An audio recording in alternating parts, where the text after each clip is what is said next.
Prison inmate reveals how Julie Chrisley treated others behind bars. Julie and Todd Chrisley of Chrisley, Knows Best fame, recently saw their time behind bars get cut short after being pardoned by President Donald Trump. Since then, there have been quite a few headlines concerning their time in prison, as well as what will happen to them now. Recently, one woman who claimed to be in the same federal prison as Julie has opened up about what the star was like during this time. Julie Chrisley was originally set to serve a 7-year sentence in Lexington before being pardoned. Chrisley Knows Best stars Todd and Julie were convicted back in 2022 over charges, including bank fraud and tax evasion. Julie initially reported to the Federal Medical Center in Lexington, where she was set to spend a 7-year sentence. For his part, Todd was set to spend a sentence of 12 years at the federal prison camp in Pensacola. However, Todd and Julie would get a reprieve from their sentence in 2025 after receiving a presidential pardon from President Donald Trump. Since then, on social media, a woman claiming to be one of Julie's fellow inmates opened up about the Chrisley Knows Best star's time behind bars. The woman, identified as Brooke, or Tasver, claimed, "I just got out of the federal prison camp in Lexington, Kentucky. Let's do a get ready with me." The TikTok video touched on how Julie was with the other inmates. Brooke then explained, "The camp was all open, so I did talk to Julie multiple times, and I honestly have no complaint. She was really, really nice, actually." Brooke also confirmed that Julie had to work during her time in prison. As she shared, everybody in the camp who was able to work was required to work until Julie Chrisley did have a job, and she worked in commissary. Brooke also explained how Julie was like with her fellow inmates. Opening up, she shared, "I'm never the type to stick up for people based on their status." This included their political status, their social status, their celebrity status, whatever the case may be. Some fans familiar with the prison also shared similar stories in the comments. Speaking positively of the star, Brooke continued, "But I've definitely seen her go out of her way multiple times to help somebody." She especially highlighted Julie helping people in commissary that just got there understand how it works, etc. She was really, really sweet.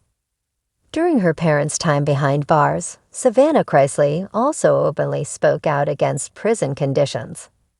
Brooke also ended the video by sharing similar sentiments.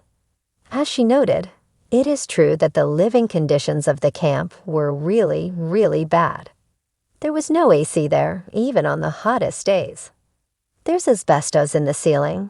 There's lead paint." Taking to the comments, fans also shared their thoughts on the story. A few also claimed to be familiar with the camp and weighed in on the share.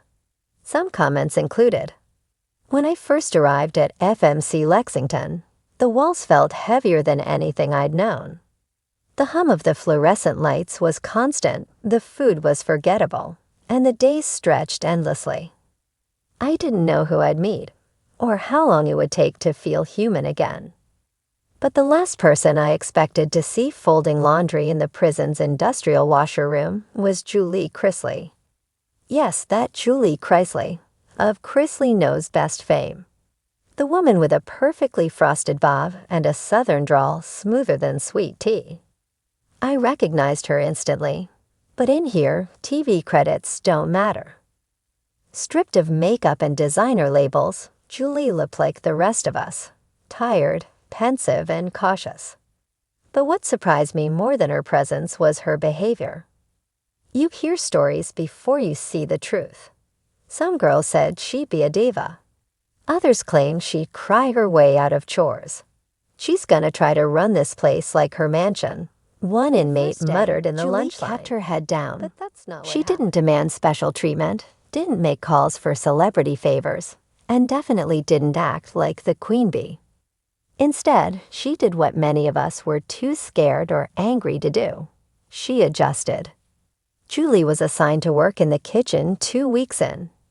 I was on laundry detail, so I'd see her come in every morning through the steam-filled corridor, her hair tucked under a net, her eyes red from the onion prep. "Morning, Miss Julie," I joked once, unable to resist. She chuckled, adjusting her sleeves. "It's just Julie now. And it's far too early for formalities." It wasn't long before the new girls started sticking close to her. Not because of her fame, well, okay, maybe at first, but because of how she treated everyone. When one girl's birthday passed without a single card or visit, Julie handmade a card from scraps of colored pencil and notebook paper and slipped it under her cell door. When another inmate had a panic attack in the rec yard, it was Julie who sat cross-legged beside her, murmuring something only the two of them heard. That girl didn't speak much, but she never left Julie's side after that. I think it surprised us, how warm she was. But there was a fragility to her, too. Some nights, when we'd be lying in our bunks, pretending not to think about the outside, I'd hear her crying softly. Not dramatic sobs, just quiet grief. Like she was trying not to wake anyone. I don't know if it was for her kids, or the life she lost, or the guilt she carried on her shoulders like a lead weight. Maybe all three. She never spoke much about Todd. When someone asked her point-blank during lunch if she thought he'd ever change his stripes, she smiled sadly and said, "I think we all wear different stripes, depending on where we are." That was it. No shade, no denial. Just a graceful dodge that somehow said more than a full confession. Julie wasn't perfect. She had her moments, especially when she'd receive bad news from home.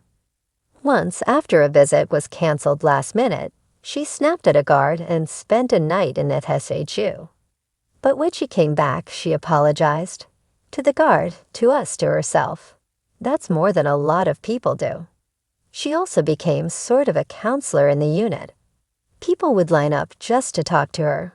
About husbands who stopped answering letters, kids struggling on the outside, parole fears, even dumb things like what shampoo didn't smell like disinfectant. Julie always listened. She didn't interrupt. She didn't judge. And when she gave advice, it was thoughtful, never preachy. "You can't change what got you here," she once told a girl from Florida who was spiraling with regret.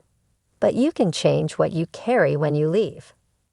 It wasn't long before she was organizing small prayer groups in the chapel. Nothing flashy. No megachurch theatrics. Just a handful of women sitting in a circle, holding hands, trying to remember they were more than their mistakes.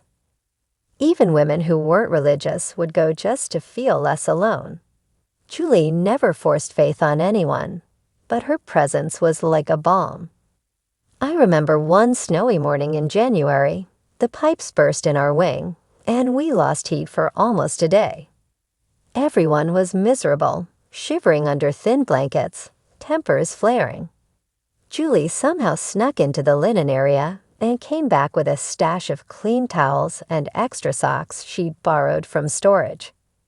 We laughed and called her Inmate Claus. She smiled and said, "Well, I do have experience making things look nice for a TV audience. Might as well use my talents here." Still, not everyone liked her. Some were jealous. Some thought she was faking it, trying to earn brownie points for early release. But if that were the case, she wouldn't have spent hours helping a dyslexic inmate write letters home, or spend 3 days nursing an older woman through a bad flu, spooning broth into her mouth when the rest of us kept our distance. Julie never told us the full truth of what happened with her and Todd. But one day, she did say something that stuck with me. "It's funny," she said as we scrubbed trays after dinner. "I spent years convincing the world I was someone I barely recognized. Now that I'm in here, stripped down to nothing, I feel more like myself than I have in decades." I looked at her then, sleeves rolled up, hair damp with sweat, a smear of food on her cheek. And I believed her. When Julie Chrisley eventually leaves these walls, I don't know what the outside world will expect. Maybe a fallen star, a scandal-ridden wife, a cautionary tale. But those of us who saw her behind bars, we'll remember something else. We'll remember how she made prison feel a little more human, a little more bearable. We'll remember that Julie Chrisley, in a place built to break people, somehow helped put a few of us back together.